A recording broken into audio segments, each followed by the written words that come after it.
In this video, I'll guide you through how to change your Salesforce My Domain. If you're looking to personalize your Salesforce experience by updating your domain, you're in the right place. This process is straightforward, but it's important to follow each step carefully to ensure everything goes smoothly. To begin, you'll want to navigate to the Setup area within your Salesforce account. Once you're there, locate the Quick Find box. This is your go-to search tool for finding specific settings quickly.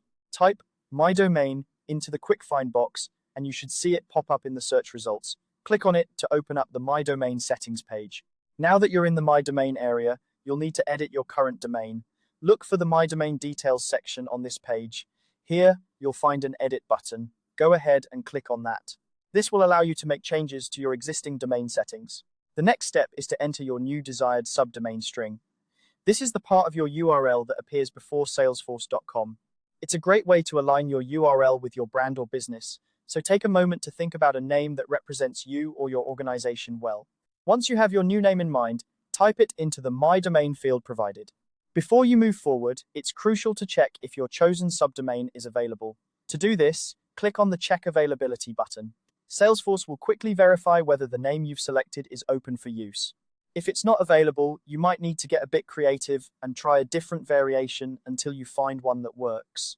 Once you've found an available subdomain, it's time to save your changes. Click the Save button, and Salesforce will start the process of provisioning your new URL. This can take a little time, so be patient. You won't need to stay on this page or keep your browser open during this process. Salesforce will send you an email notification once your new domain is ready to use. And that's it. You've successfully initiated the process to change your Salesforce My Domain. Remember, once your new domain is provisioned, you'll need to update any bookmarks or integrations that rely on the old URL. This ensures that everyone on your team can access Salesforce without any hiccups. Thanks for watching, and I hope this tutorial has helped you understand how to change your Salesforce My Domain. If you have any questions or need further assistance, don't hesitate to reach out to Salesforce support or drop a comment below. Happy customizing!